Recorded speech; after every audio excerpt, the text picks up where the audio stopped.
দেশের স্বাস্থ্য খাতে গুরুত্বপূর্ণ অবদান রাখা ল্যাবএইড গ্রুপ এবার বীমা খাতে অগ্রসর হচ্ছে। এ লক্ষ্যে ল্যাবএইড ইনস্যুরটেক নামে অ্যাপ চালু করেছে প্রতিষ্ঠানটি, যা বীমা খাতে এক নতুন দিগন্তের সূচনা করেছে। অ্যাপটিতে দেশের প্রথম এআই ভিত্তিক ইকেওয়াইসি সিস্টেম ব্যবহার করা হয়েছে, যার সাহায্যে আরও দ্রুত গ্রাহকের পরিচয় যাচাই ও নিরাপদ করে তুলবে। ল্যাবএইড গ্রুপের কর্ণধার সাকিব শামীম অ্যাপটির উদ্বোধন করেন। তিনি জানান, তাদের লক্ষ্য বীমা খাতকে আরও স্বচ্ছ, সহজলভ্য ও প্রযুক্তি নির্ভর করে তোলা।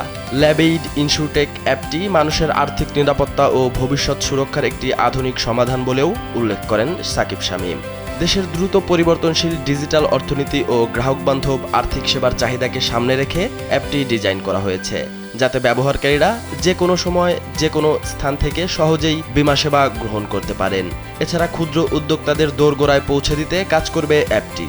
ল্যাবএইড ইনস্যুরটেকের এই নতুন অ্যাপের মাধ্যমে ব্যবহারকারীরা এক প্ল্যাটফর্মেই পেয়ে যাবেন health insurance, life insurance, vehicle insurance, travel insurance, paid insurance, crop insurance, device insurance এবং প্রপার্টি ইন্স্যুরেন্সের মতো বীমা সেবাগুলো।